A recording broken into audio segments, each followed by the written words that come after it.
आज हम पढ़ेंगे आयतन, वॉल्यूम। ठीक है, अभी तक हमने पढ़ी थी 2D आकृतियाँ। कौन सी? 2D, यानी कि द्विविमीय। ऐसी आकृति जो उनकी कितनी विमाएँ थी? 2 विमाएँ थी। और 2 विमाएँ कौन कौन सी थी? वो लंबाई व चौड़ाई, यही थी। ठीक है, और 2D आकृतियों के हम क्या निकालते थे? 2D आकृतियों के हम निकालते थे क्षेत्रफल। क्या निकालते थे? क्षेत्रफल। 2D आकृति कौन कौन सी थी हमारे पास?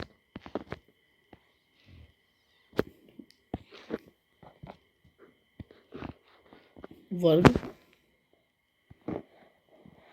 आयत, वृत्त, चतुर्भुज। ठीक है, यही आकृतियाँ थी हमारे पास। और त्रिभुज, ये सारी की सारी क्या थी? 2D आकृतियाँ। ठीक है, इनमें सब में क्या थी? लंबाई और चौड़ाई थी। जैसे कि इसमें क्या थी? भुजा, इसको लंबाई मान लो या चौड़ाई मान लो। ठीक है, ये इसकी लंबाई थी, ये इसकी चौड़ाई थी। ये लंबाई, ये ऊंचाई चौड़ाई जो भी है। ठीक है, ये लंबाई और ये आधार यानी कि लंबाई, और ये लंब यानी कि ऊंचाई, या दूसरी भाषा में हम इसको चौड़ाई मान लेते हैं। ठीक है, द्विविमीय में क्या होता है कि 2 विमा आती है। कितनी आती हैं? 2 विमा। ठीक है, कोई भी आ सकती है, चौड़ाई या ऊंचाई आ सकती है। ठीक है, चौड़ाई या ऊंचाई कुछ भी आ सकती है। ठीक है, अब हम पढ़ेंगे 3D। कौन सी पढ़ेंगे? 3D। 3D में कितनी होंगी? 3D होंगी त्रिविमीय।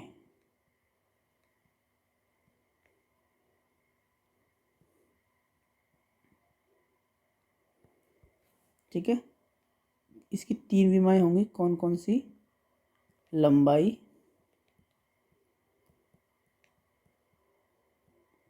चौड़ाई व ऊंचाई, या ऊंचाई को कई जगह मोटाई भी बोला जाएगा। ठीक है, तो लंबाई, चौड़ाई, ऊंचाई या मोटाई। ठीक है, तो यहाँ पे हम 3 विमा की बात करेंगे। अब बात करते हैं आयतन की। जैसे 2D का तो क्या होता है? क्षेत्रफल होता है। वर्ग की अगर मैं बात करूँ तो वर्ग का क्षेत्रफल क्या होता है? a²। ठीक है, अगर मैं आयत की बात करूँ तो आयत का क्षेत्रफल क्या होता है? लंबाई गुना चौड़ाई। ठीक है, अगर मैं वृत्त की बात करूँ तो πr²। ठीक है, अगर मैं चतुर्भुज की बात करूँ तो सारे चतुर्भुज का अलग अलग था। ठीक है, त्रिभुज की बात करूँ तो 1/2 इंटू आधार इंटू ऊंचाई। ठीक है, यहाँ अगर हम देखें तो भुजा इंटू भुजा, यानी कि एक भुजा दूसरी भुजा का गुणा हो रहा है, यानी कि लंबाई और चौड़ाई काम में आ रही है। यहाँ अगर हम देखें तो यहाँ भी L और B। ठीक है, R में देखें तो R का 2 बार गुणा हो रहा है। ठीक है, r² पाई तो कांस्टेंट होता है। ठीक है, यहाँ भी अगर हम देखेंगे तो यहाँ भी क्या है? चतुर्भुज का क्या? समांतर चतुर्भुज का लंबाई गुणा चौड़ाई, वही आयत वाला ही होता है। ठीक है, समचतुर्भुज का 1/2 विकर्णों का गुणनफल। लेकिन यहाँ भी क्या हो रहा है? अगर लंबाई इंटू चौड़ाई ले लेते हैं यहाँ भी, तो दोनों विमाओं का ही गुणा हो रहा है क्षेत्रफल में। यहाँ भी क्या हो रहा है? ये दोनों विमाओं का भी क्या हो रहा है? गुणा हो रहा है। अब देखिए क्षेत्रफल में क्या था? क्षेत्रफल में अगर हम देखें तो क्षेत्रफल में क्या हो रहा है? दोनों विमाओं का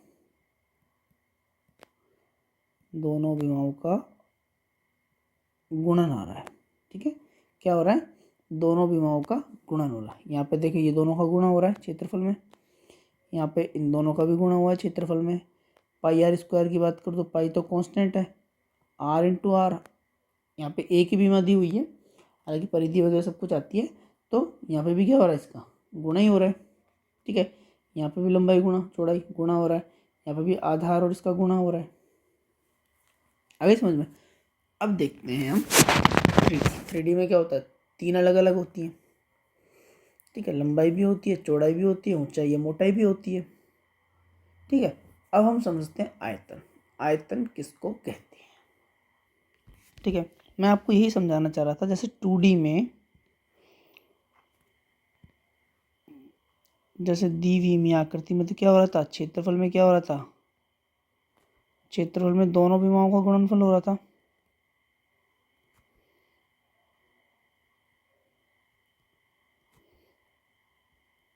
ठीक है, गुणन हो रहा था। अब इस चीज को ना याद रखना है, यहाँ पे क्षेत्रफल में दोनों विमाओं का क्या हो रहा था, गुणन हो रहा था। अब हम समझते हैं पहले आयतन क्या होता है।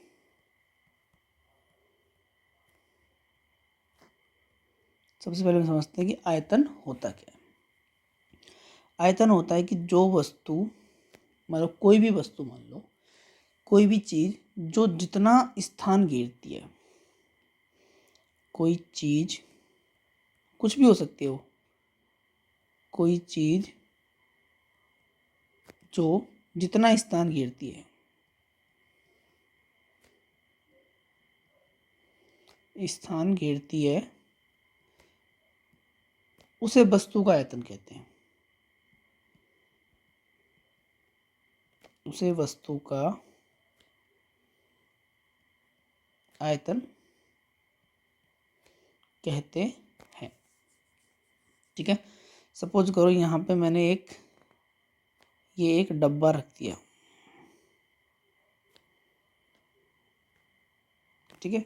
तो ये डब्बा जितनी जगह घेरेगा ना, सपोज करो इस डब्बे ने, अगर मैं बात करूँ तो इस डब्बे ने ये नीला नीला जो एरिया है ना, इतनी जगह घेर ली, इतनी जगह ये घेर चुका है।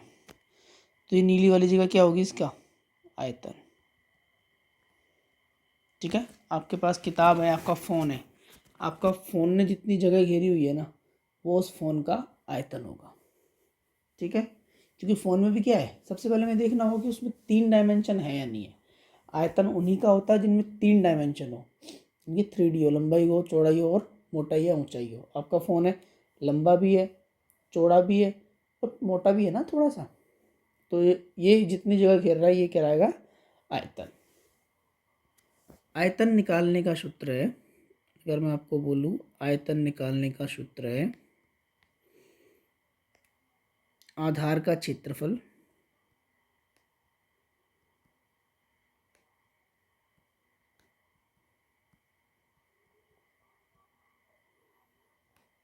इनटू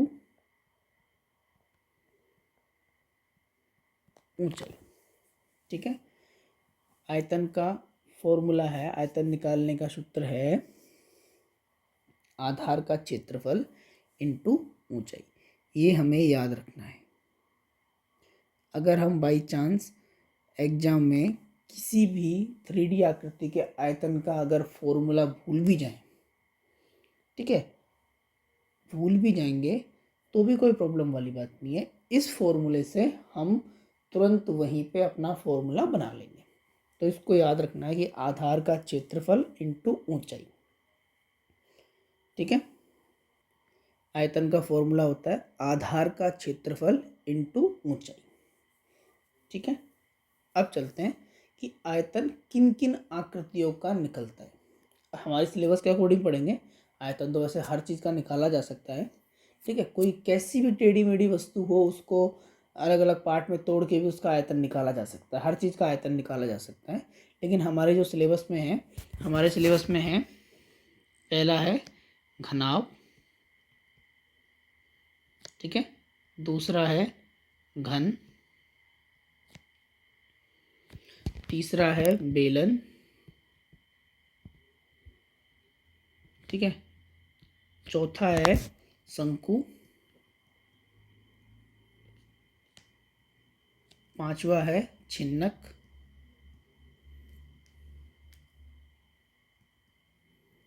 ठीक है। और छठा है हमारे गोला। हमें इन 6 आकृतियों का आयतन पढ़ना है, ठीक है। तो आयतन निकालने का सूत्र क्या है, आधार का क्षेत्रफल इनटू ऊंचाई। ठीक है, अब हम सबसे पहले शुरू करते हैं घनाभ। अब हम पढ़ेंगे घनाभ। ठीक है, घनाभ क्या होता है? सबसे पहले हमें समझना होगा घनाभ। घनाभ 6 समान आयतों द्वारा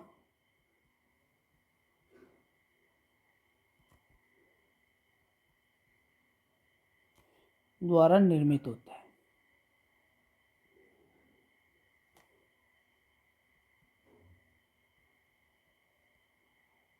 ठीक है, घनाभ में 6 समान आयतों द्वारा निर्मित आकृति होती है। सपोज करो अभी हम जब 2D में बना रहे थे आयत, तो 2D में आयत हम कुछ इस तरीके से बनाते हैं। ठीक है, लेकिन एक्चुअल में ऐसे नहीं, 3D में जब हम बनाएंगे तो ऐसे बनेगा आयत।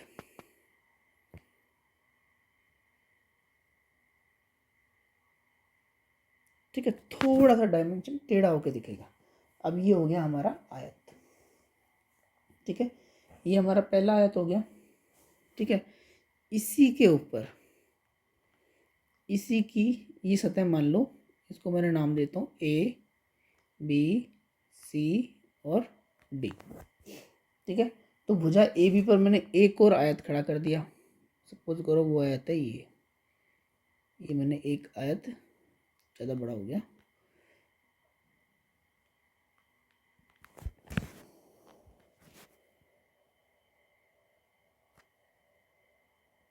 ये मैंने एक आयत खड़ा कर दिया ऊपर भी।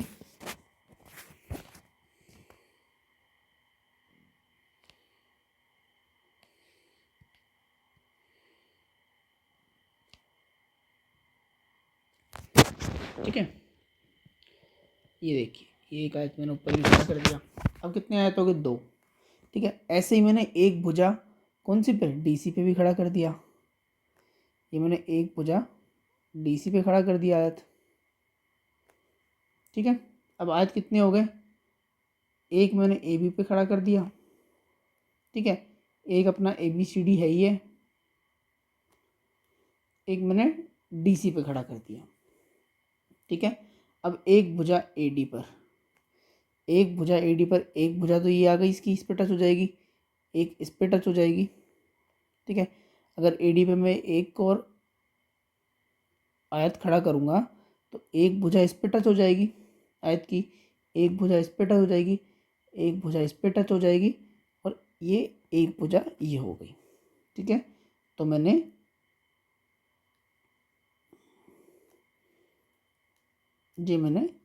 AD पर भी एक खड़ा कर दिया।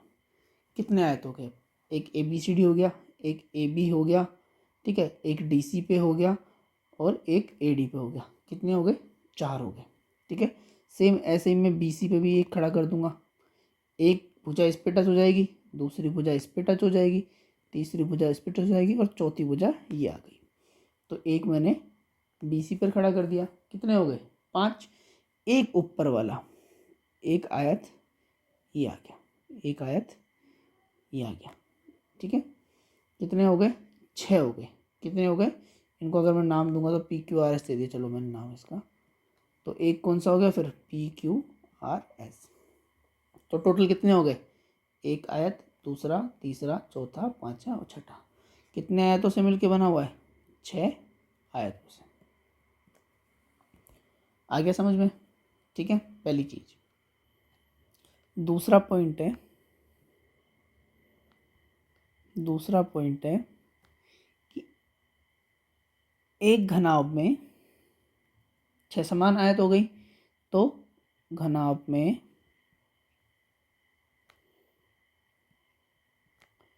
6 सतह होती है, या इनको हम फलक भी बोलते हैं। 6 सतह या 6 फलक होते हैं। ठीक है, ये 6 सतह क्या है? जो आयत है ना, ये पहला आयत, ये आयत ही क्या है? सतह है। ठीक है, क्योंकि आयत कैसी आकृति होती है? 2D आकृति होती है, और 2D आकृति सतही आकृति होती है, इसे हम समतल आकृति बोलते हैं। ठीक है, तो ऐसे क्या है? ये 6 समतल आकृतियों से मिलकर बना हुआ है, 6 आयतों से मिलकर बना हुआ है। तो 6 आयत हैं तो सतह भी कितनी होंगी? 6 सतहें होंगी। ठीक है, अगला पॉइंट, इसमें 8 कोने होते हैं। घनाभ में कितने होते हैं? 8 कोने होते हैं। देखो, एक कोना, दूसरा कोना, तीसरा कोना, चौथा कोना, पांचवा कोना, छठा कोना, सातवां कोना और आठवां कोना। कितने कोने होते हैं? 8 कोने होते हैं। ठीक है, इसके अलावा 12 भुजाएं होती हैं, जिनको हम किनारे भी बोलते हैं। 12 भुजाएं होती हैं।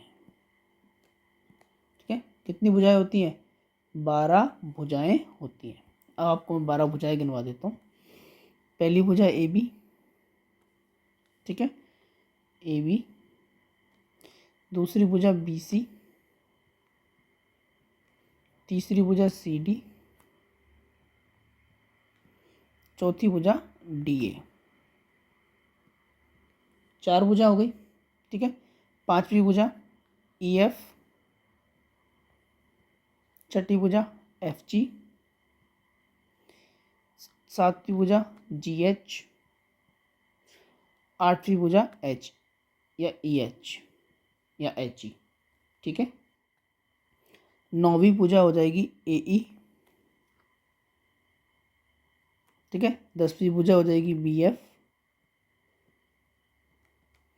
11वीं भुजा हो जाएगी सी जी और 12वीं भुजा हो जाएगी डी एच। ठीक है, तो टोटल कितनी भुजाएं हो गई? टोटल भुजाएं हो गई 12। कितनी हो गई? 12 भुजाएं। ठीक है, आगे समझ में? आगे चलते हैं। घनाभ कैसी आकृति है? घनाभ 3D आकृति है। कैसी आकृति है? 3D आकृति है। घनाभ कैसी आकृति है? 3D आकृति है। ठीक है, तो ये क्या होगा इसकी? अगर मैं बात करूँ इसकी, तो ये क्या होगा? ये होगा इसकी लंबाई।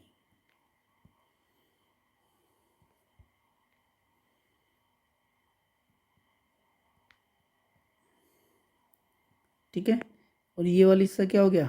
ये हो गया इसका चौड़ाई।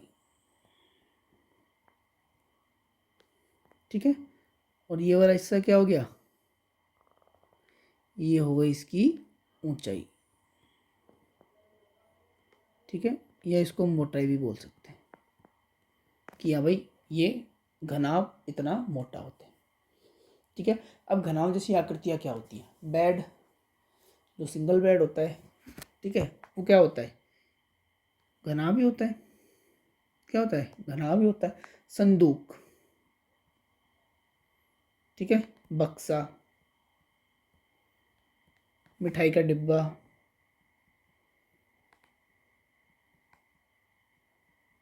ये सब क्या है? ये सब घनाभ की आकृतियाँ। क्या है? घनाभ की आकृतियाँ। ठीक है, अब हमें एक चीज़ देखनी है। जब हम आयतन देख रहे थे तो हमने देखा था आयतन का फॉर्मूला होता है कि आधार का क्षेत्रफल इंटू ऊंचाई। अब घनाभ का आधार क्या होता है? द मोस्ट इम्पोर्टेंट थिंग, घनाभ का आधार क्या होता है? ठीक है, इसे हम समझते हैं इसी डायग्राम से। मैं आपको बता देता हूँ, घनाभ का जो आधार है, घनाभ का आधार होता है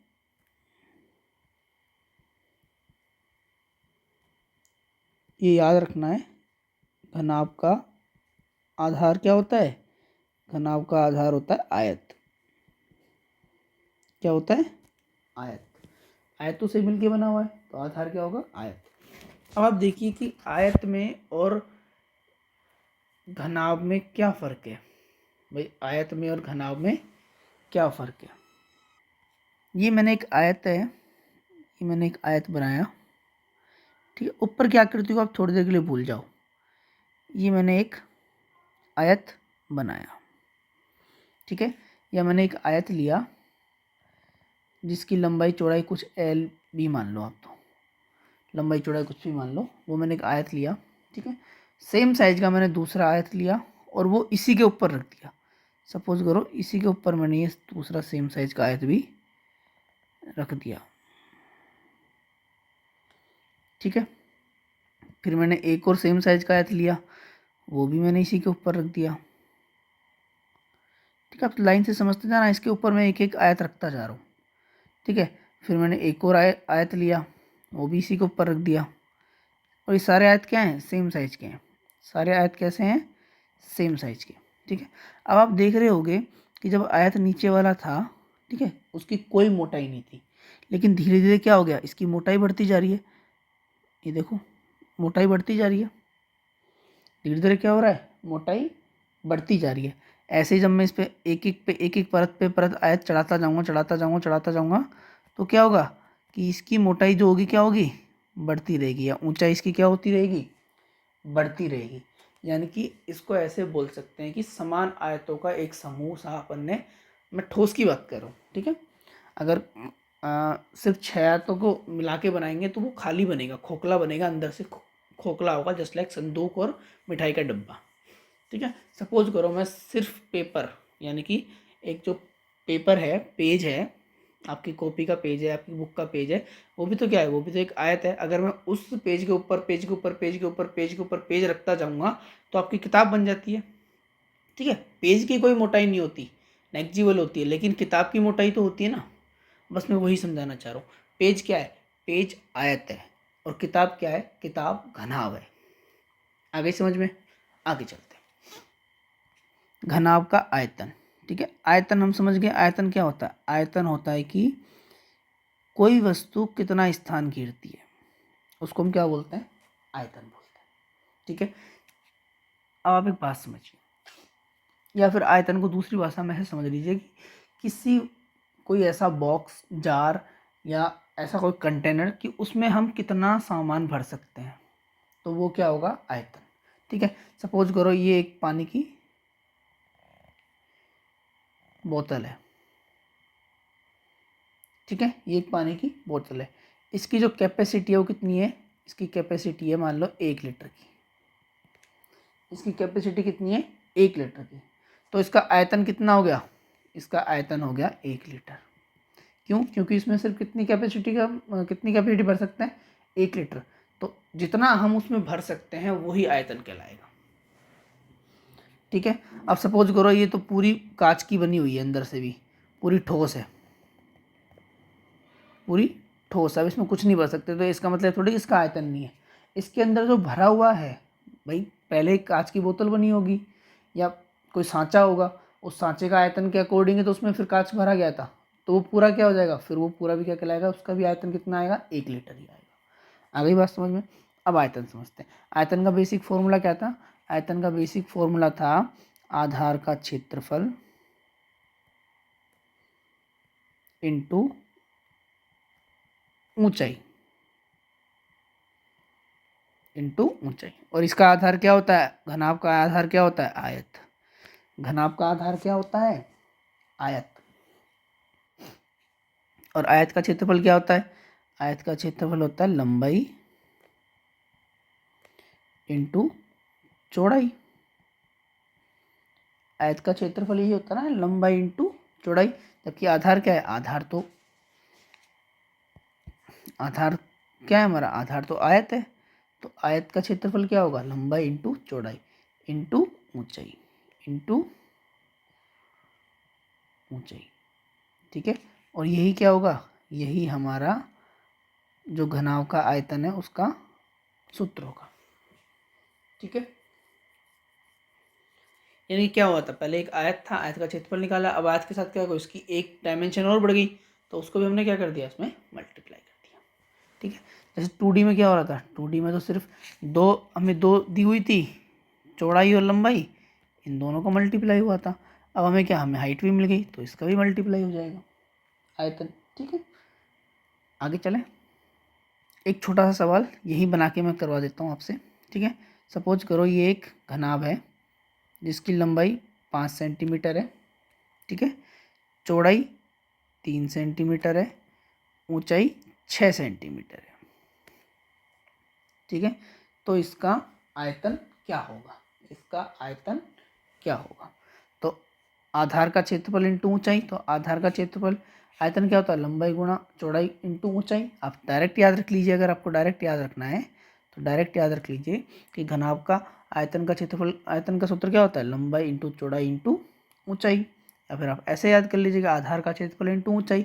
ये ज़्यादा कन्वीनियंट रहेगा, क्योंकि आप अगर मान लो बाई चांस भूल भी जाओ तो आप इससे फॉर्मूला बना सकते हो। ठीक है, लंबाई कितनी दी हुई है 5 सेंटीमीटर, इंटू चौड़ाई कितनी दी हुई है 3 सेंटीमीटर, ऊंचाई कितनी दी हुई है 6 सेंटीमीटर। ठीक है, 5 या 15, 15 छिकी 90।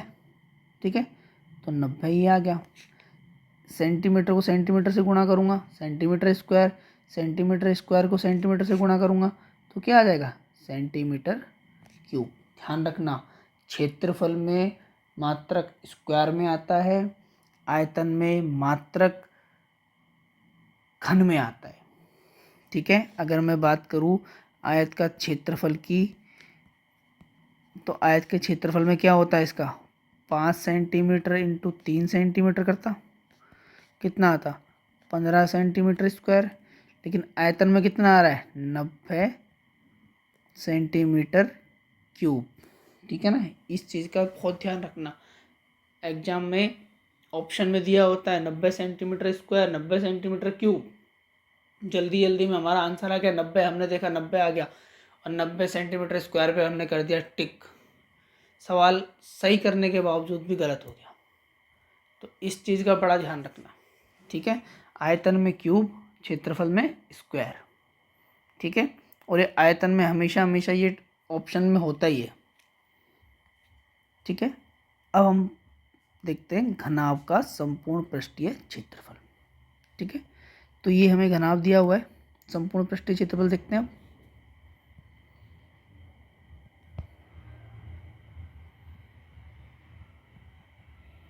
संपूर्ण पृष्ठीय क्षेत्रफल,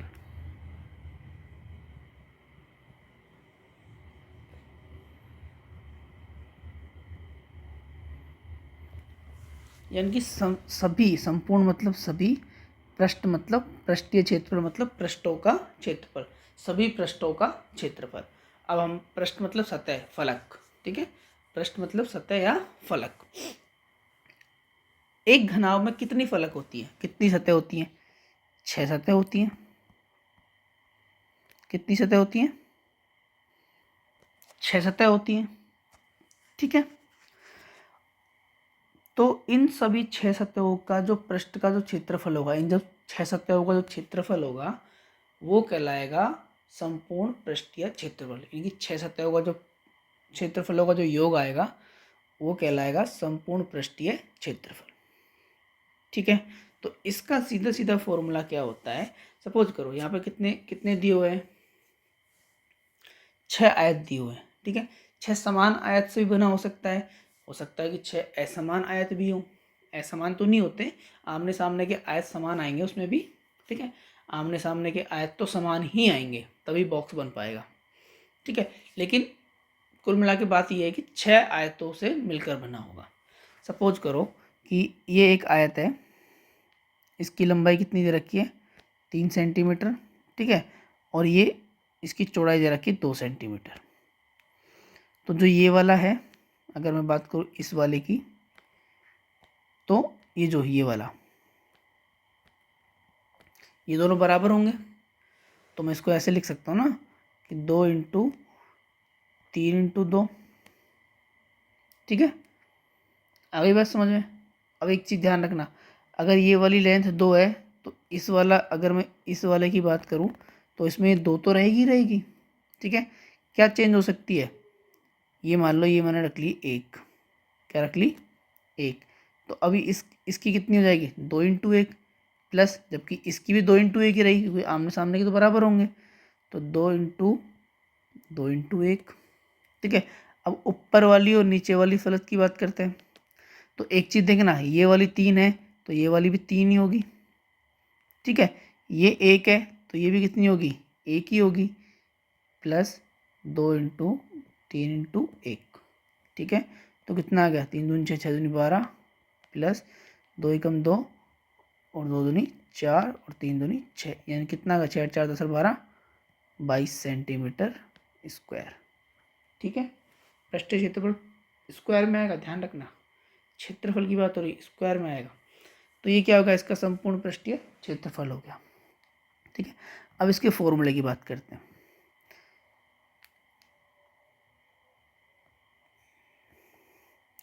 सपोज करो ये हमें दी हुई है क्या, लंबाई, ये चौड़ाई और ये ऊंचाई, 3 ही डायमेंशन होंगी। डायमेंशन कितनी होंगी, डायमेंशन 3 ही होंगी। ठीक है, लंबाई चौड़ाई ऊंचाई तीनों अलग अलग हो सकती है, तीनों अलग अलग हो सकती है। तो संपूर्ण पृष्ठीय क्षेत्रफल का जो फॉर्मूला होगा वो होगा 2 इंटू लंबाई गुणा चौड़ाई। ठीक है, प्लस चौड़ाई गुणा ऊंचाई। ठीक है, प्लस ऊंचाई गुणा लंबाई। अगर हम देखें तो एक बार लंबाई और चौड़ाई का गुणा हो रहा है। ठीक है, एक बार चौड़ाई और ऊंचाई का गुणा हो रहा है और एक बार ऊंचाई और लंबाई का गुणा हो रहा है। ठीक है, 3 डायमेंशन कौन कौन सी होती है, लंबाई, चौड़ाई और ऊंचाई। ठीक है, एक बार इन दोनों का गुणा हो गया, एक बार इन दोनों का गुणा हो गया और एक बार इन दोनों का गुणा हो गया। ठीक है, और इन सबको क्या कर दिया, जोड़ दिया और 2 से गुणा कर दिया। अब 2 से गुणा क्यों किया वो मैं आपको थोड़ा सा समझा देता हूँ। ठीक है, लंबाई, ये लंबाई है और ये क्या है, चौड़ाई है। ठीक है, तो ये वाला जो होगा नीचे वाला, इसकी बात हो रही है, ये एक आयत हो गया। ठीक है, ये एक क्या हो गया, आयत हो गया। अब मैं आपको ऐसे समझाता हूँ, इसे मैं थोड़ी देर के लिए ऐसे हटा देता हूँ, हटा ही देता हूँ। ठीक है, ये एक आयत हो गया। तो अगर मैं बात करूँ एक आयत की, ये आयत जैसा होगा, ये आयत जैसा होगा, ठीक आयत ऐसा ही ये होगा, यानी दोनों क्या से होंगे, सेम होंगे। तो इसकी अगर मैं बात करूँ तो इसका क्षेत्रफल क्या होगा, लंबाई इंटू चौड़ाई। ठीक है, लेकिन ये क्या है, 2 हैं तो 2 से गुणा कर दिया, ऊपर नीचे का निकल गया, ऊपर नीचे का निकल गया। अब चलते हैं, आज गला थोड़ा सा ख़राब है इसलिए आवाज़ भी थोड़ी सी ख़राब आ रही होगी। अब चलते हैं दूसरे की, ये वाला देखो। ठीक है, ये वाला, और इसके जस्ट पीछे कौन सा होगा, सामने ये होगा। ठीक है, इसमें क्या है, इसमें एक तो लंबाई है, तो लंबाई, एक क्या है, ऊंचाई है, तो ऊंचाई, 2 है तो इसको भी 2 से गुणा कर दूंगा। ठीक है, अब चलते हैं तीसरे की तरफ। अब आप देखिए, तीसरा ये है। ठीक है, इसके सामने वाला ये होगा। इसमें क्या है, इसमें चौड़ाई है और ऊंचाई है, तो इसमें चौड़ाई इंटू ऊंचाई गुणा 2। ठीक है, तीनों में कॉमन क्या आ रहा है, 2 कॉमन आ रहा है, तो 2 मैंने बाहर कॉमन ले लिया। अब क्या बचा, लंबाई गुणा चौड़ाई, लंबाई गुणा चौड़ाई प्लस चौड़ाई गुणा ऊंचाई प्लस चौड़ाई गुणा ऊंचाई प्लस ऊंचाई गुणा लंबाई। ठीक है, तो ये सारा का सारा जो संपूर्ण पृष्ठीय क्षेत्रफल का जो फॉर्मूला है वो कैसे बनाए, वो ऐसे जाके बनाए, यानी कि सारे के सारे आयतों का इंडिविजुअल अलग अलग से क्षेत्रफल निकाला और फिर सबको जोड़ दिया। ठीक है, तो संपूर्ण पृष्ठीय क्षेत्रफल का फॉर्मूला क्या है, 2 इंटू लंबाई गुणा चौड़ाई प्लस चौड़ाई गुणा ऊंचाई प्लस ऊंचाई गुणा लंबाई। ठीक है, 2 से सबसे पहले कोष्टक सोल्व करना है, फिर 2 से गुणा करना है। ठीक है, इसको हम ऐसे भी याद कर सकते हैं, 2 ले चा चा ऊ ले, 2 ले चा चा ऊ ले। ठीक है, अब एक बार इसका पृष्ठीय क्षेत्रफल निकाल के भी देख लेते हैं। ठीक है, हमने एक भुजा कितनी ली थी 5 सेंटीमीटर, एक भुजा हमने ली थी 3 सेंटीमीटर और एक भुजा हमने कितनी ली थी 6 सेंटीमीटर। ठीक है, तो 2 इंटू लंबाई कितनी है 5, चौड़ाई कितनी है 3 प्लस चौड़ाई कितनी है 3, ऊंचाई कितनी है 6 प्लस ऊंचाई कितनी है 6, लंबाई कितनी है 5। ख़त्म। पहले इसको सोल्व करेंगे। 5 तिया 15 प्लस 6 तिया 18 और 6 पंजो 30, कितना आएगा 8 5 13, 3 एक 4 एक 5, 5 और एक 6 63, कितना आएगा 63। तो ये पूरा की पूरा होगा कितना 63। ध्यान रखना 63 सेंटीमीटर स्क्वायर होगा। क्यों? क्योंकि यहाँ सेमी सेमी गुणा करोगे सेंटीमीटर स्क्वायर आएगा, यहाँ भी सेंटीमीटर स्क्वायर आएगा और यहाँ भी सेंटीमीटर स्क्वायर आएगा। ठीक है, तो कितना होगा 63 सेंटीमीटर स्क्वायर। इसको किससे गुणा कर देंगे? इसको गुणा कर देंगे हम 2 से।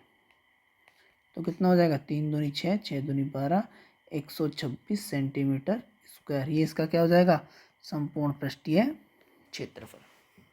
ठीक है, आयतन का सूत्र होता है लंबाई गुणा चौड़ाई गुणा ऊंचाई, लंबाई गुणा चौड़ाई गुणा ऊंचाई। संपूर्ण पृष्ठीय क्षेत्रफल का सूत्र होता है 2 ले चाचा उ ले। ठीक है, ये आपको याद करना है।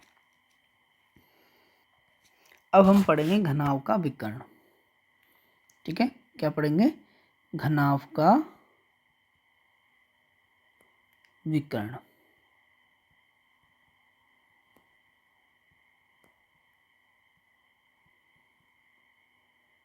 ठीक है, घनाभ का विकर्ण जैसे कि हमने देखा था आयत का विकर्ण देखा था, वर्ग का विकर्ण देखा था। ठीक है, ऐसे हम क्या देखेंगे घनाभ का विकर्ण। विकर्ण क्या होता है? विकर्ण आप जानते ही हैं।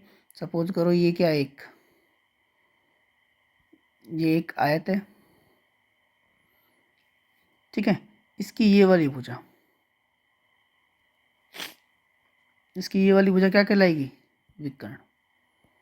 क्या कहलाएगी? विकर्ण। यानी कि त्रिभुज में तो विकर्ण होता ही नहीं है, त्रिभुज में तो विकर्ण होता ही नहीं है। विकर्ण के लिए कम से कम 4 शीट्स चाहिए। विकर्ण के लिए कम से कम कितने शीट्स चाहिए? 4 शीट्स। 4 शीट्स वाली जो आकृति होगी उसी में ही विकर्ण पॉसिबल होगा। ठीक है, जिसमें 4 शीट्स होंगे उसी में ही विकर्ण पॉसिबल होगा, उससे कम में नहीं होगा। ठीक है, त्रिभुज में विकर्ण नहीं होता है। तो विकर्ण की सीधी सीधी परिभाषा ये है कि आमने सामने के शीर्ष या सम्मुख शीर्षों को मिलाने वाली रेखा। ये क्या होंगे? सम्मुख शीर्ष होंगे। इनको मिलाने वाली रेखा क्या कहलाएगी? विकर्ण। ठीक ऐसे ही अगर इसकी बात करूँ तो ये भी क्या कहलाएगा? विकर्ण कहलाएगा, क्योंकि ये दोनों भी क्या है? सम्मुख है। ठीक है, अब आगे चलते हैं। विकर्ण समझ में आ गया। अब देखना है हमको घनाभ का विकर्ण। क्या देखना है? घनाभ का विकर्ण। ठीक है, विकर्ण क्या होता है? विकर्ण हमेशा ऐसे 2 कोने मिलते हैं जो आमने सामने हो। ठीक है, अब अगर मैं बात करूँ तो यहाँ पे कितने कोने होते हैं? 8 कोने होते हैं। पहला कोना, दूसरा कोना, तीसरा कोना, चौथा कोना, पांचवा कोना, छठा कोना, सातवां कोना और आठवां कोना। ठीक है, तो ये कोने 8 कोने। 8 कोनों में से क्या होगा? अगर मैं इसको नाम दे दूँ ए, इसको नाम दे दूँ बी, इसको नाम दे दूँ सी, इसको नाम दे दूँ डी, ई, एफ, जी और एच। ठीक है, ए को सी से मिलाऊंगा। सपोज करो मैंने ए को मिला दिया सी से, तो ये तो नीचे वाले फलक का विकर्ण हो गया। ये तो क्या हुआ? ये तो नीचे वाले फलक का विकर्ण हो गया। अगर ए को सी से मिला दूंगा तो ये क्या होगा? ये तो नीचे वाले फलक का हो गया। सपोज करो अगर मैंने ए को ई से मिला दिया तो ये तो सामने वाले फलक का विकर्ण हो जाएगा। सामने वाले फलक का विकर्ण होगा, सतह का विकर्ण होगा। ठीक है, ये घनाभ का विकर्ण नहीं हो रहा, ये क्या हो रहा है? ये सतह का विकर्ण हो रहा है, जबकि हमें चाहिए क्या? घनाभ का विकर्ण। ठीक है, एफ जी को तो मैं मिला ही नहीं सकता, क्योंकि ये तो एक तरह से इसी की एक रेखा है, भुजा है। ठीक है, अगर मैं इससे इसको मिलाऊंगा, एक से अगर मैं एच को मिलाऊंगा तो क्या होगा, इस वाले जो फलक है इस वाले फलक का विकर्ण बन जाएगा ये। ठीक है, तो क्या करना पड़ेगा, तो इसका है आमने सामने का, बचा कौन सा फलक, अब ये इसकी भुजा हो ही जाएगी भाई। इसको आसान भाषा से समझिए। ठीक है, सपोज करो मुझे यहाँ से खींचना है विकर्ण। ठीक है, कोई भी एक शीट से मेरे को विकर्ण डालना है घनाभ का। तो अब अपने को देखना ये है कि इसमें बिंदु इसमें शीट्स कितने हैं, 8 शीट्स हैं या 8 कोने हैं, तो मिलने 2 कोने हैं। ठीक है, तो अब देखते हैं, अगर मैं ए को बी से मिलाऊंगा ये तो इसकी भुजा हो गई भाई।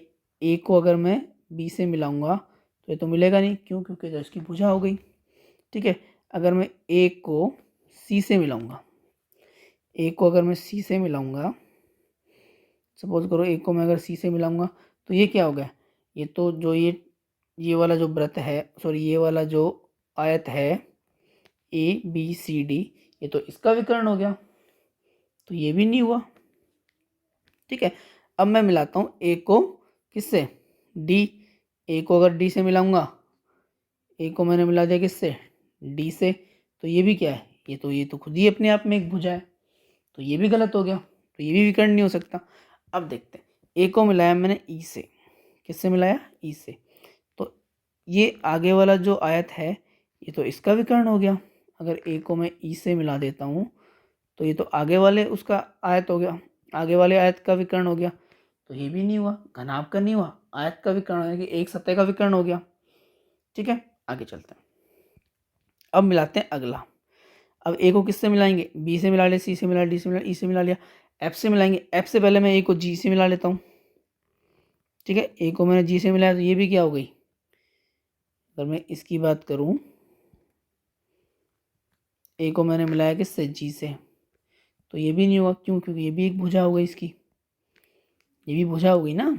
ठीक है, अब मैं ए को क्या मिला रहा हूँ, ए को एच से मिला देता हूँ, तो देखो अगर ये वाला जो आयत है ये इसका विकर्ण हो गया, तो ए से तो एच से भी नहीं मिलेगा, तो बचा क्या, एफ। तो विकर्ण कौन सा होगा, ए एफ। विकर्ण कौन सा होगा हमारा, ए एफ। कौन सा विकर्ण होगा, ए एफ। ठीक है, आगे समझ में, विकर्ण कौन सा होगा हमारा, विकर्ण होगा हमारा ए और एफ। एक विकर्ण तो होगा हमारा ए एफ, ऐसे ही दूसरा विकर्ण कौन सा होगा, दूसरा विकर्ण होगा हमारा बी और एच। दूसरा विकर्ण कौन सा होगा हमारा, दूसरा विकर्ण होगा हमारा बी और एच। ठीक है, तीसरा विकर्ण कौन सा होगा, तीसरा विकर्ण होगा हमारा ई और डी। तीसरा विकर्ण कौन सा होगा हमारा, तीसरा विकर्ण होगा हमारा ई और डी। ठीक है, चौथा चौथा विकर्ण होगा हमारा जी और सी। चौथा विकर्ण कौन सा होगा, चौथा विकर्ण होगा हमारा जी और सी। ठीक है, ऐसे 4 विकर्ण होंगे। अब देखिए, अब हमें निकालना क्या है, घनाभ का विकर्ण। सबसे पहले हमने देख लिया कि भाई घनाभ का विकर्ण कहाँ पे होता है, ये हमने देख लिया। अब हमें निकालना है कि घनाभ का विकर्ण। ठीक है, अब देखिए, ये मैंने एक आयत बना दिया, ये आयत का क्या होता है, विकर्ण होता है, यही होता है ना आयत का विकर्ण। ठीक है, और इसका फॉर्मूला क्या होता है, अंडर स्क्वायर अंडर रूट लंबाई का स्क्वायर प्लस चौड़ाई यानी कि विड्थ का स्क्वायर, ये होता है ना भाई, एल और बी।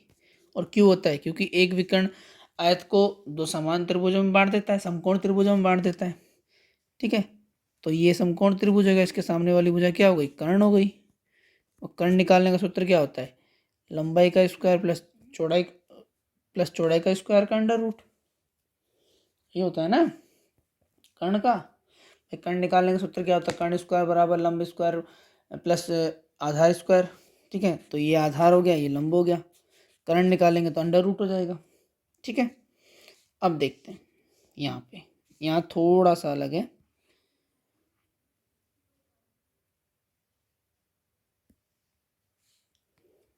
जो विकर्ण होता है ना, देखो विकर्ण में भी कर्ण छुपा हुआ है, अगर आप देखोगे तो विकर्ण में भी कर्ण छुपा हुआ है। विकर्ण में भी क्या छुपा हुआ है? कर्ण छुपा है। तो ये क्या होगा? ये अपने आप में एक कर्ण ही होता है। विकर्ण क्या होता है? विकर्ण अपने आप में एक कर्ण होता है। कर्ण कितने बनता है? कर्ण बनता है 90 डिग्री पे।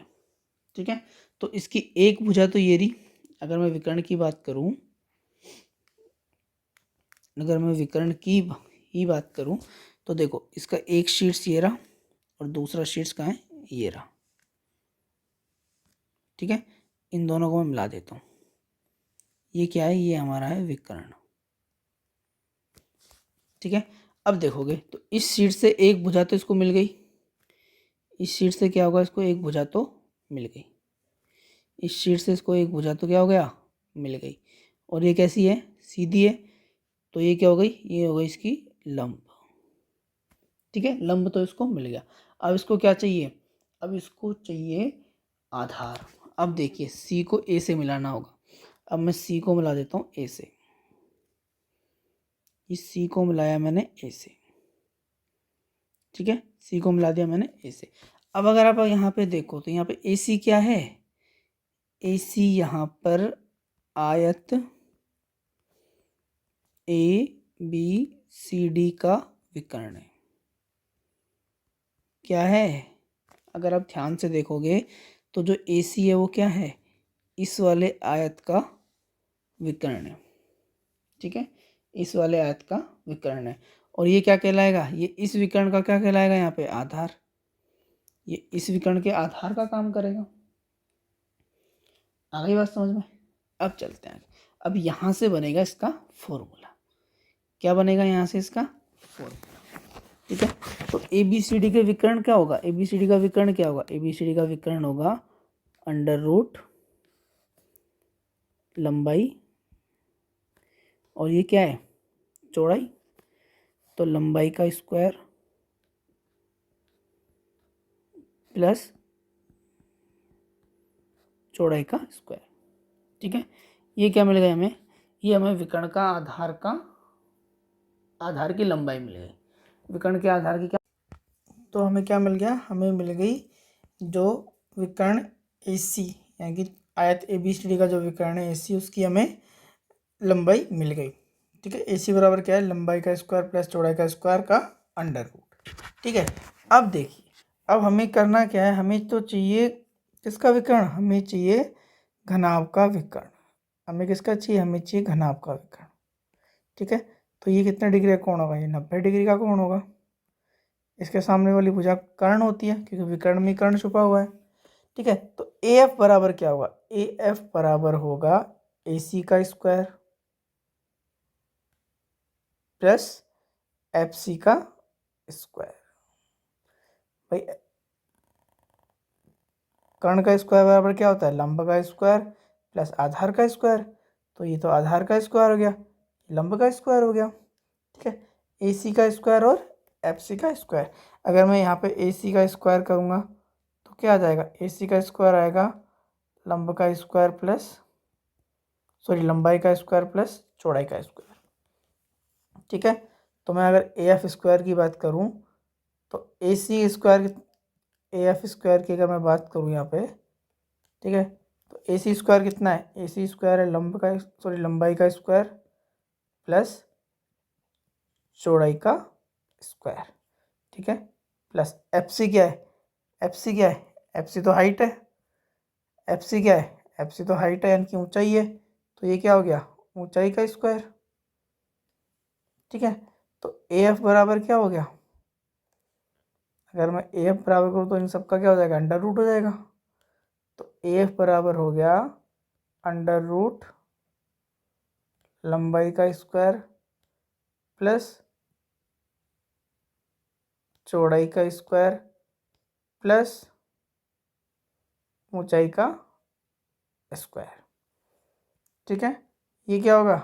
ये होगा घनाभ का विकर्ण का फॉर्मूला। ठीक है, घनाभ का विकर्ण कैसे आया?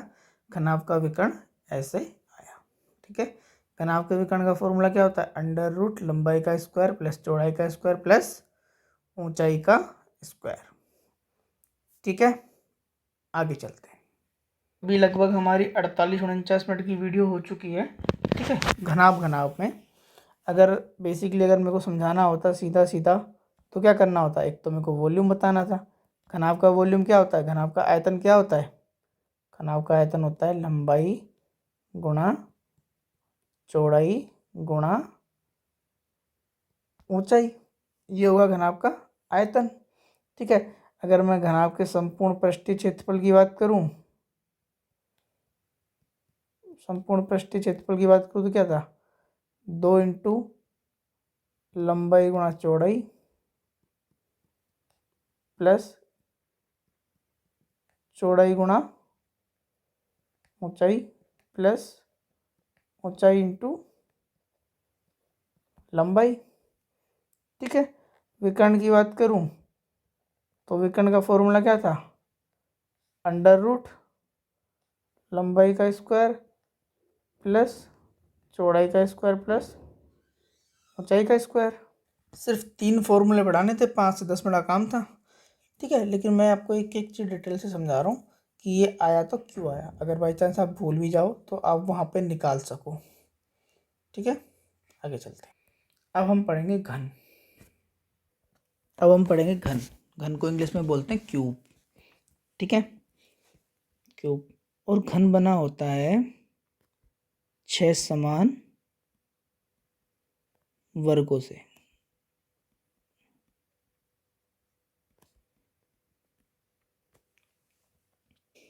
किससे बना होता है, 6 समान वर्गों से।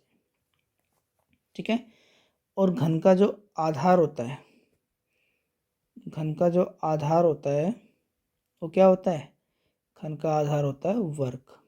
क्या होता है, वर्ग। घनाभ का आधार क्या था, घनाभ का आधार आयत था। ठीक है, और घन का क्या होगा, वर्ग होगा। ठीक है, वही 6 वर्गों से मिलकर बना हुआ है। देखें तो अगर मैं नाम दूं, ऐसे गिन लेते हैं, पहला वर्ग। ठीक है, इसके सामने ये दूसरा वर्ग, सारे वर्ग समान होंगे, 2 वर्ग हो गए। ठीक है, ये तीसरा वर्ग, ये चौथा वर्ग।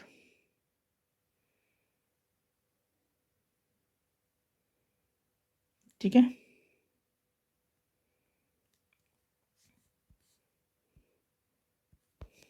ये सामने वाला 5वां वर्ग और ये पीछे वाला 6ठा वर्ग। 6 वर्ग हो गए, यानी कि 6 समान वर्गों से मिलकर बनी हुई आकृति क्या कहलाएगी, घन कहलाएगी। ठीक है, इसकी क्या होती है, सारी भुजाएं समान होती है, वर्ग में सारी भुजाएं समान होती है, इसके सारे वर्ग, सारे जो फलक है वो भी क्या है, समान है। तो इसकी क्या होगी, लंबाई भी ए होगी, चौड़ाई भी ए होगी और ऊंचाई भी क्या होगी, इसकी ए ही होगी। ए मतलब भुजा होगी। ठीक है, ए बराबर क्या है यहाँ पे, ए बराबर भुजा। ठीक है, अब आगे चलते हैं। घनाभ की तरह अगर मैं बात करूँ, घनाभ में कितने कोने होते थे, 1, 8 होते थे, 2, 3, 4, 5, 6, 7, 8। यहाँ भी कितने कोने, 8 कोने। ठीक है, अगर मैं बात करूँ पृष्ठों की, तो वर्ग 6 हैं तो पृष्ठ भी कितने होंगे, 6 सतह होंगी, या 6 पृष्ठ फलक, एक ही बात है। ठीक है, भुजाओं की बात करूँ तो 1 भुजा, 2 भुजा, 3 भुजा, 4 भुजा, 5 भुजा, 6 भुजा, 7 भुजा, 8 भुजा, 9 भुजा, 10 भुजा, 11 भुजा और 12 भुजा, यानी कि 12 क्या होंगी, 12 भुजाएं या किनारे होंगे। ठीक है, अब चलते हैं आयतन पे। अब हम चलते हैं इसके आयतन की तरफ। ठीक है, आयतन, आयतन का बेसिक फॉर्मूला क्या होता है, आयतन का बेसिक फॉर्मूला होता है आधार का क्षेत्रफल इंटू ऊंचाई। आधार का क्षेत्रफल इंटू क्या होगा, ऊंचाई। ठीक है, तो आधार क्या होता है इसका, इसका आधार होता है वर्ग, और वर्ग का क्षेत्रफल क्या होता है, वर्ग का क्षेत्रफल होता है भुजा का स्क्वायर। वर्ग का क्षेत्रफल क्या होता है, भुजा का स्क्वायर इंटू ऊंचाई। तो इसकी तो ऊंचाई भी भुजा ही है, यानी कि देखें तो यहाँ पे 10 सेंटीमीटर, 10 10 समान है, तो ऊंचाई भी क्या है, भुजा ही है, तो इंटू भुजा। तो आयतन बराबर क्या हो गया, अगर मैं कहूँ तो घन का आयतन क्या होता है, घन का आयतन होता है भुजा का क्यूब। घन का आयतन क्या होता है, घन का आयतन होता है भुजा का क्यूब।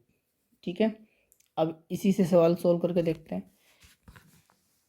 एक घन है जिसकी भुजा कितनी दी हुई है, 10 सेंटीमीटर, तो उसका आयतन क्या होगा। तो आयतन निकालने का सूत्र क्या है, मतलब भुजा का क्यूब, तो भुजा कितनी दी हुई है, 10 सेंटीमीटर का क्यूब कर देंगे। 10 का क्यूब करेंगे कितना आएगा, 1000 सेंटीमीटर का सेंटीमीटर क्यूब, ये हो गया आंसर। ठीक है, आयतन हमेशा क्यूब में आता है, क्षेत्रफल हमेशा स्क्वायर में आता है। ठीक है, आयतन हो गया, आगे चलते हैं। अगला है घन का संपूर्ण पृष्ठीय क्षेत्रफल। ठीक है,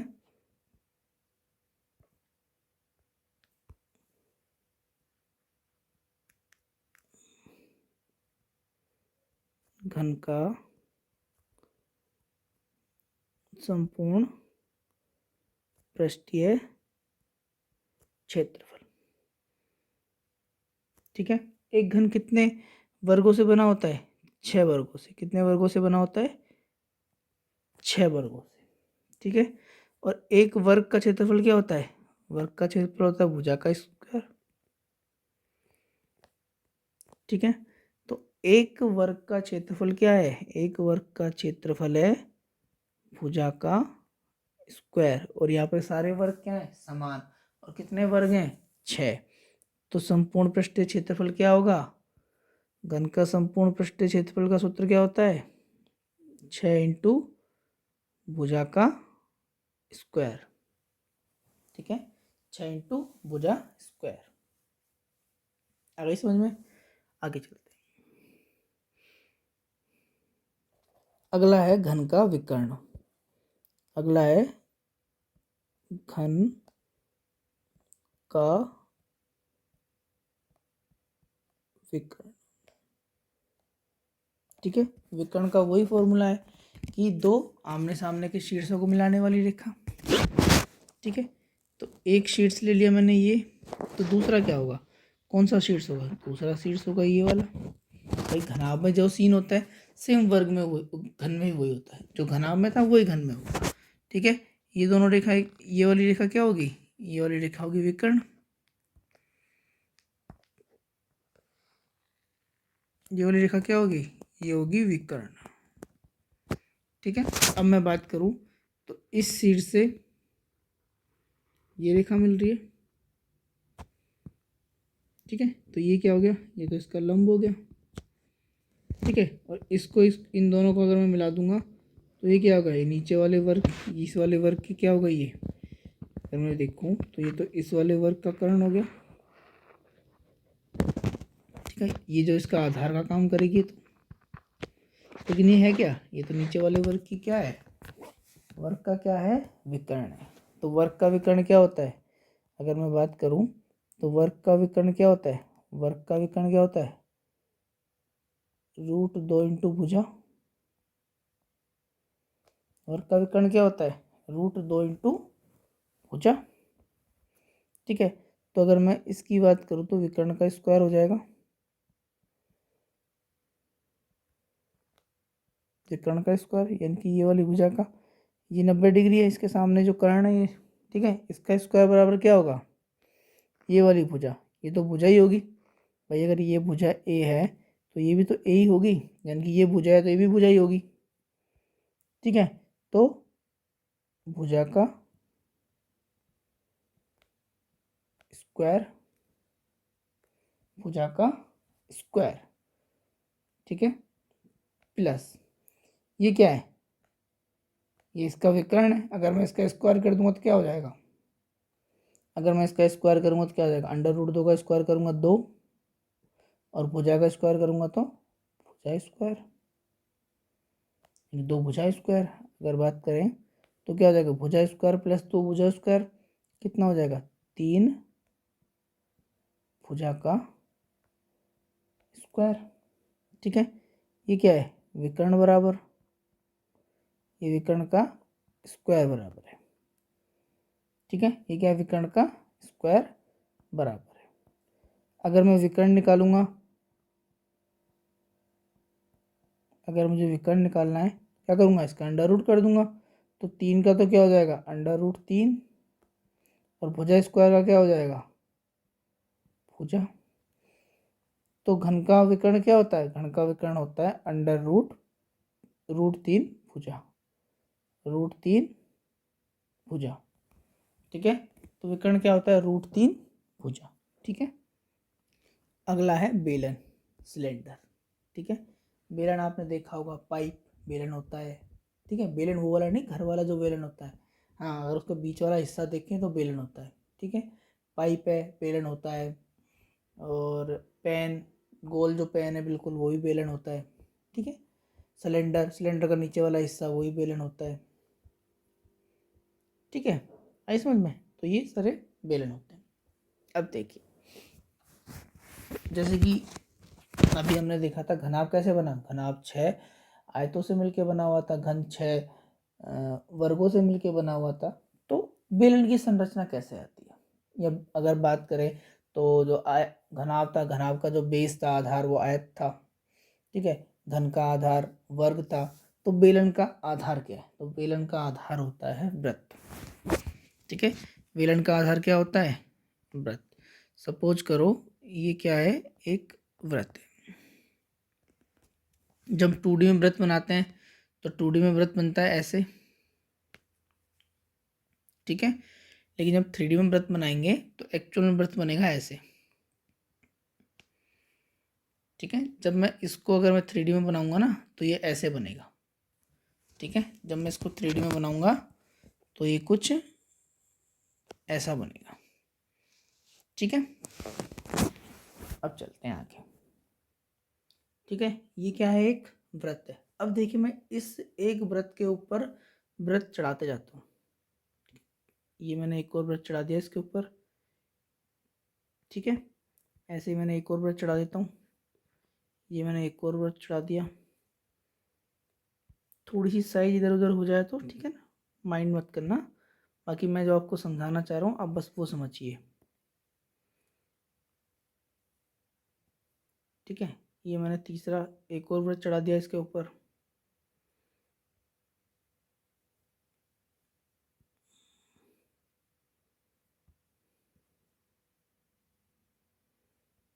ठीक है, ये मैंने एक और वृत्त चढ़ा दिया इसके ऊपर। और ये हमारा एक सिंगल वृत्त था। ठीक है, अगर मैं देखूँ तो यहाँ पे सिर्फ क्या था, यहाँ पे तो सिर्फ इसकी क्या है हमारे पास, त्रिज्या ही है। ठीक है, या फिर हम इसकी परिधि मान सकते हैं। लेकिन अगर यहाँ हम देखें तो यहाँ हमारे पास त्रिज्या तो है ही है, त्रिज्या तो समान है, क्योंकि सारे वृत्त क्या थे यहाँ पे, समान ही तो थे। हम तो समान वृत्त ही तो एक के ऊपर एक चढ़ा रहे थे। ठीक है, लेकिन अगर मैं यहाँ देखूँ तो देखो यहाँ पे थोड़ी सी ये क्या आ गई, हाइट आ गई। थोड़ी सी ये क्या आ गई, हाइट आ गई। ठीक है, इसको आप पूरा ऐसे कवर कर लीजिए, पूरा कवर हो गया। देखिए ऐसे पूरा कवर कर लीजिए। अब इसको देखिए, ये बन गया।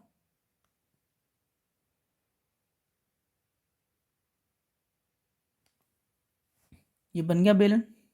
ठीक है, ठीक ऐसे ही, यानी कि व्रत के ऊपर व्रत के ऊपर व्रत, यानी कि चूड़ी के ऊपर चूड़ी के ऊपर चूड़ी के ऊपर चूड़ी, या सिक्के के ऊपर सिक्का सिक्का सिक्का सिक्का सिक्का चढ़ाएंगे तो क्या बन जाएगा, वो बन जाएगा बेलन।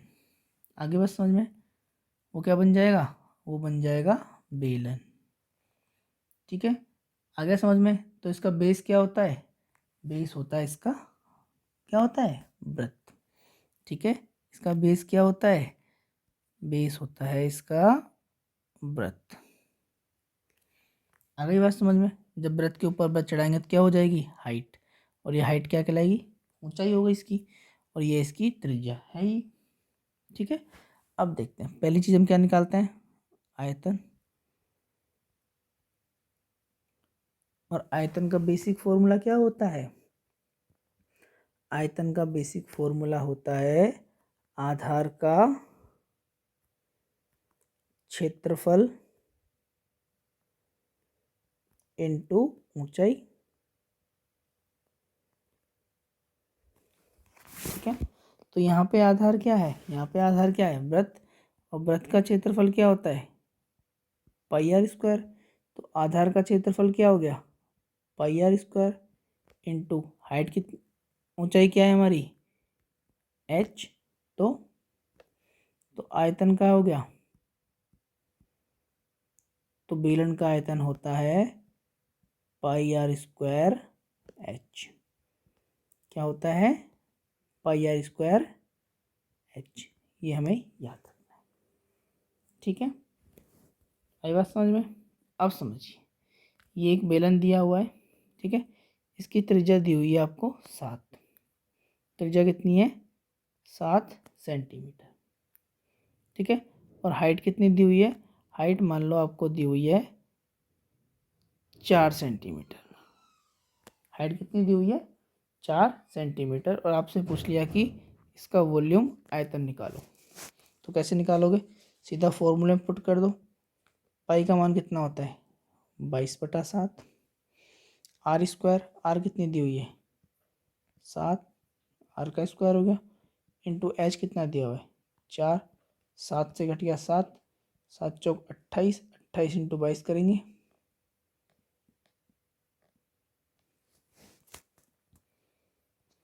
ठीक है, मल्टीप्लाई करेंगे, 22 अंठे 176, हासिल आएगी 17, 22 दूनी 44, 7 4 11, हासिल 1 4 1 5 1 6 सेंटीमीटर क्यूब।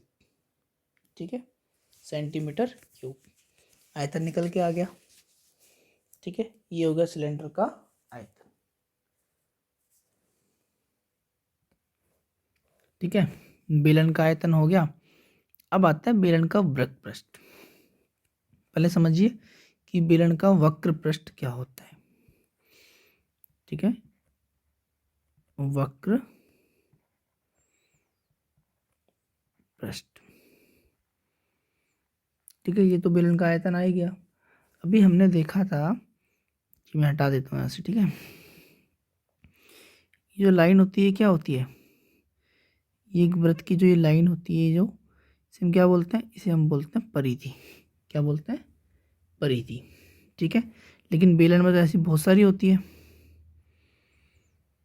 ठीक है, अगर मैं बात करूँ, ये एक बेलन है ना, ये एक बेलन है, इसका जो ये वाला भाग है डार्क वाला, ठीक है, या पाइप का ऊपर वाला हिस्सा जो सतह होती है, उसे हम क्या बोलते हैं, पृष्ठ।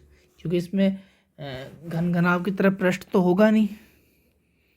ठीक है, सतह तो होगी नहीं, क्या होगी, सतह तो है लेकिन वो कैसी है, गुलाई में है। कैसी है, गुलाई में, इसलिए हम इसको क्या बोलते हैं, वक्र पृष्ठ। और इसका आपसे पूछ लिया क्षेत्रफल।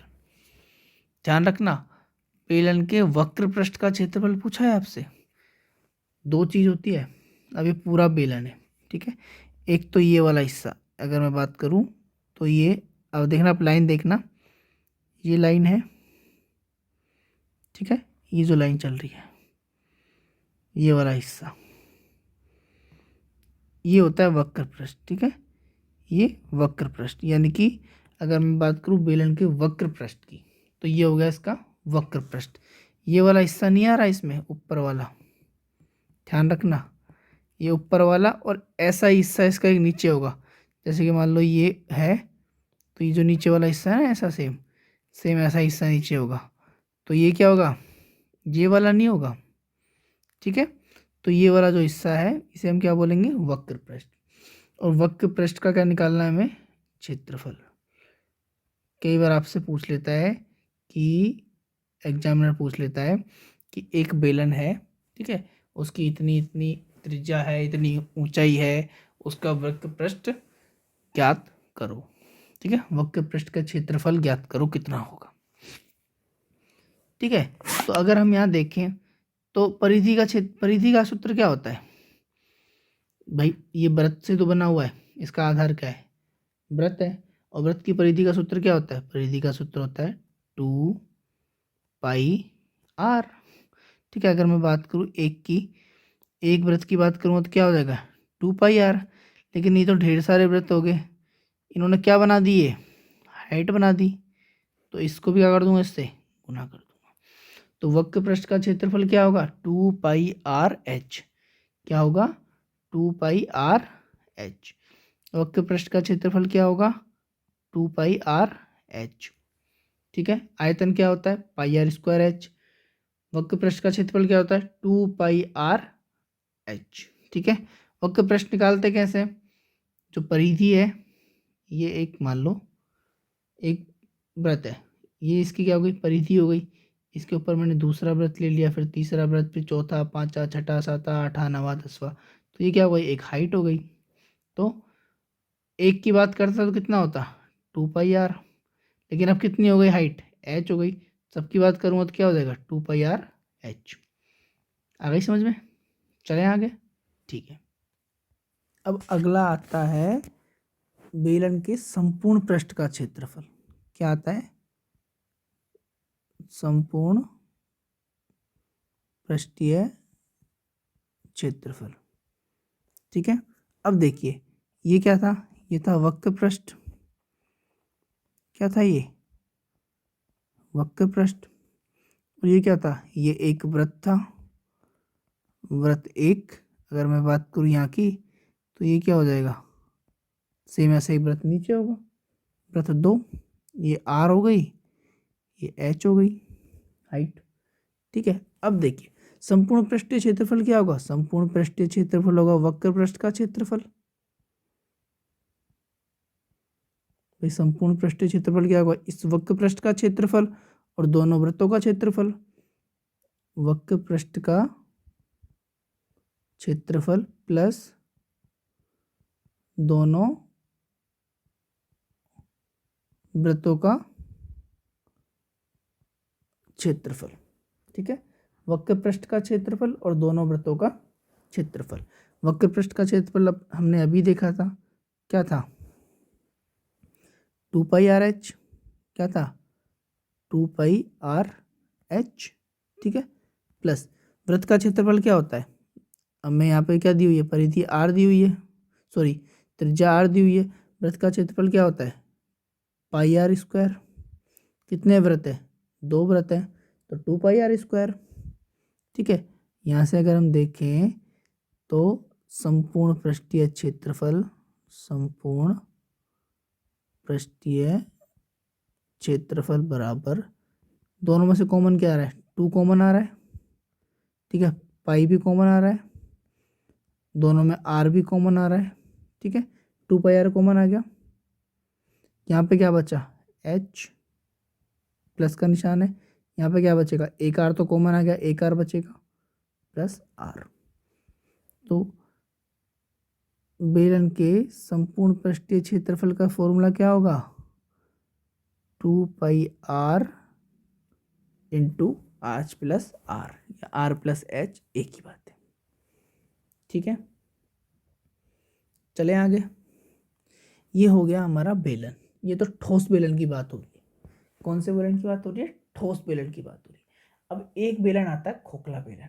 ठीक है, ठोस बेलन जैसे पाइप है, पाइप के अंदर मैंने सीमेंट भर दिया, या पाइप के अंदर वही प्लास्टिक भर दिया, फुल कर दिया प्लास्टिक भर के, तो वो ठोस हो गया, ठोस पाइप हो गया, ठोस बेलन हो गया। ठीक है, खोखला बेलन, पाइप, पाइप को हम क्या बोलेंगे खोखला बेलन, क्योंकि उसमें क्या होता है बीच में छेद होता है। ठीक है, अब हम देखते हैं खोखला बेलन। ठीक है, अगला आता है खोखला बेलन। ठीक है, खोखला बेलन क्या होता है, खाली बेलन जिसमें बीच में क्या होता है होल होता है। इससे समझते हैं।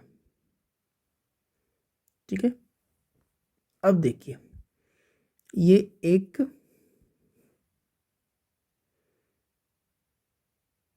खोखले बेलन का भी जो बेस होगा, आधार होगा, वो क्या होगा वृत्त ही होगा। ठीक है, सपोज करो ये एक बेलन का क्या है वृत्त है। ठीक है, उसके अंदर खोखला यानी कि ये वाला हिस्सा क्या है, बीच वाला ये वाला हिस्सा खोखला है। ठीक है, तो एक दूसरा क्या हो रहा है, ये भी एक तरह का एक छोटा वृत्त बन रहा है इसके अंदर ही। ठीक है, हमने संकेंद्रीय वृत्त पढ़े थे, एक वृत्त और ये दूसरा वृत्त, संकेंद्रीय वृत्त पढ़े थे।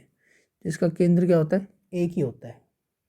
ठीक है, तो ये वही वाला कंसेप्ट है, जस्ट लाइक संकेंद्रीय जो वृत्त है वही वाला कंसेप्ट है।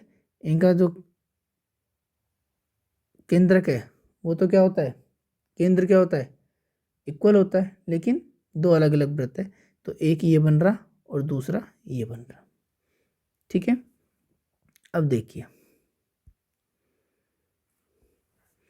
इसकी तो त्रिज्या हमें दी हुई है, क्या, छोटे वाले की त्रिज्या हमें दी हुई है स्मॉल आर। कितनी दी हुई है, स्मॉल आर। और बड़े वाले की त्रिज्या, अगर मैं बात करूं बड़े वाले की त्रिज्या, तो बड़े वाले की त्रिज्या कितनी है, कैपिटल आर। बड़े वाले की त्रिज्या कितनी है, कैपिटल आर। और हाइट तो क्या होगी, दोनों की सेम ही होगी। हाइट क्या होगी, दोनों की सेम ही होगी। ठीक है, अब बात करते हैं आयतन की। अब बात करते हैं आयतन की। अगर मैं आपसे कहूँ कि हमें इसका क्या निकालना है, आयतन निकालना है। क्या निकालना है, आयतन। तो खाली वाले हिस्से, खोखले वाले हिस्से का तो हम आयतन निकालेंगे नहीं। हम आयतन किसका निकालेंगे, इस वाले पार्ट का।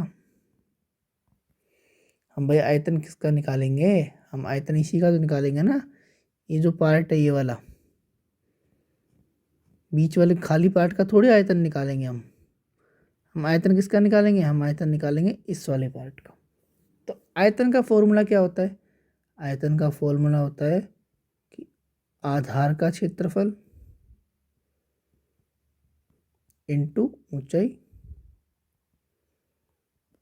यही होता है। ठीक है, इनटू ऊंचाई। अब आधार क्या है यहाँ पे, आधार है यहाँ पे वृत्त। ठीक है, लेकिन एक चीज समझनी है, ये पूरे के पूरे का अगर मैं निकाल दूंगा, बड़े वाले वृत्त का पूरा का निकाल दूंगा, तब तो पूरे का आ जाएगा, तब तो ये ठोस बेलन हो गया। लेकिन हमें क्या करना, खोखले का निकालना है। तो क्या करेंगे, बड़े वाले का निकालेंगे पहले और उसमें से छोटे वाले का निकालेंगे, बड़े वाले का भी निकालेंगे और छोटे वाले का निकालेंगे।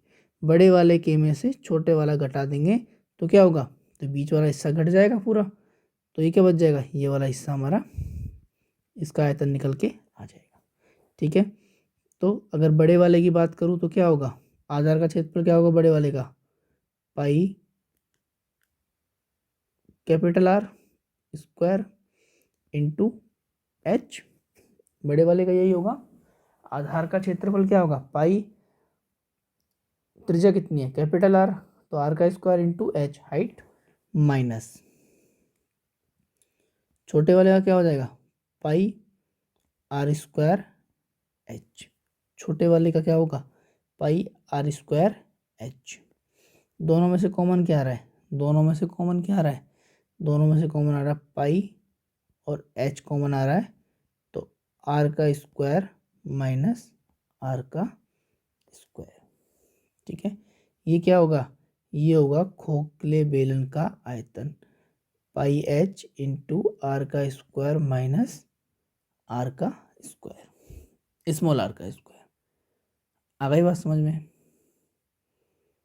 ठीक है, चलो आगे चलते हैं। अब हम निकालेंगे क्या, आयतन हो गया। अब हम बात करते हैं वक्र पृष्ठ की। किसकी बात करते हैं, वक्र पृष्ठ का क्षेत्रफल।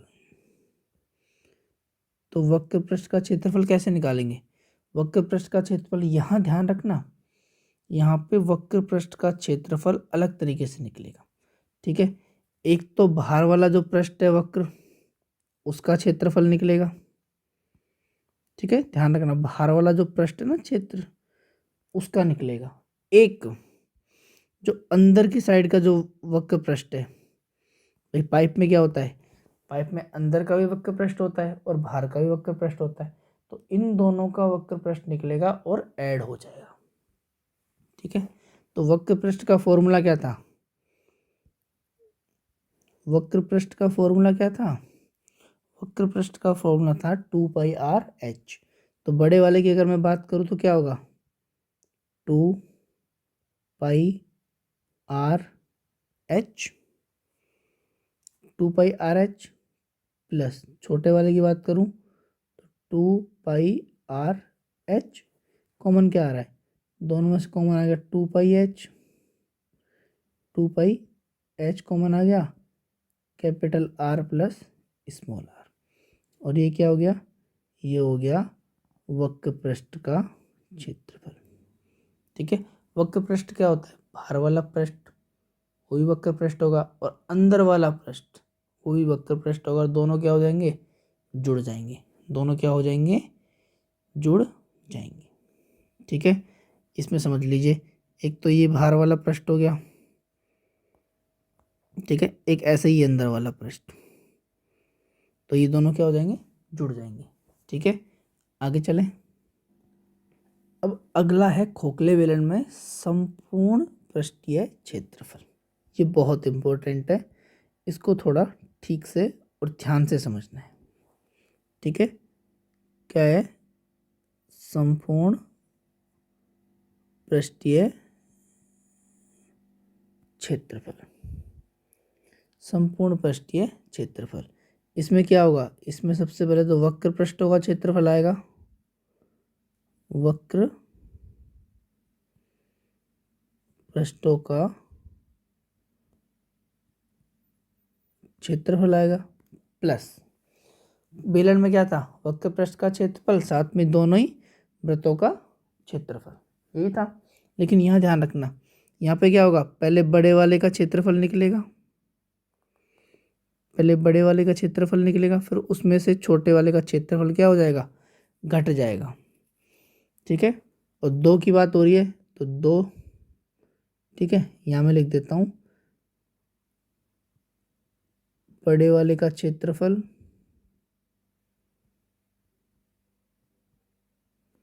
माइनस छोटे वाले का क्षेत्रफल।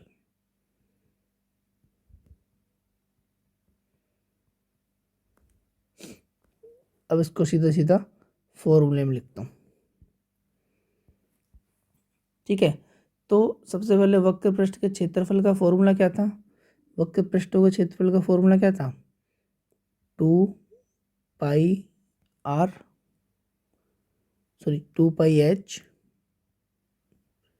ठीक है, capital R plus small R, ठीक है, प्लस 2 का 2।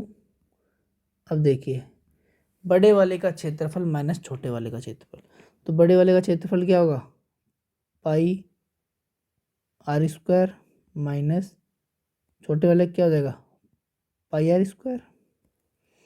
आगे सॉल्व करेंगे तो क्या आएगा, 2πh plus into R plus R plus, यहाँ से क्या हो जाएगा, दोनों में से पाई कॉमन आ जाएगा, तो 2π, यहाँ क्या बचेगा, R square minus R square. ठीक है, R square minus R square.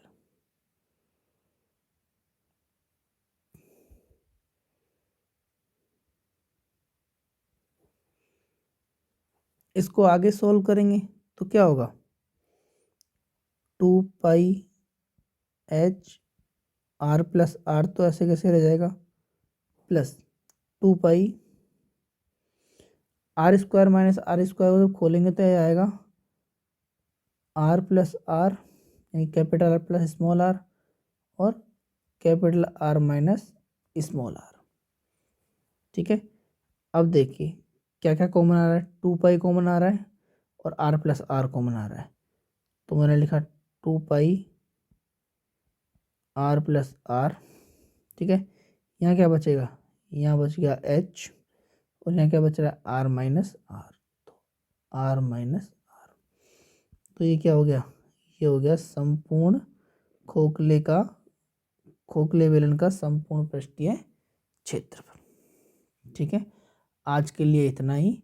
अब कल हम पढ़ेंगे शंकु, छिन्नक और गोला, तीनों को कल एक साथ पढ़ के आयतन खत्म। ठीक है, थैंक यू। अगर वीडियो अच्छी लगी तो लाइक करनी है, ठीक है, शेयर करनी है, और चैनल को सब्सक्राइब तो करना ही करना है। ठीक है, अपने दोस्तों के साथ जितना हो सके उतना शेयर कर लो। ठीक है, थैंक यू।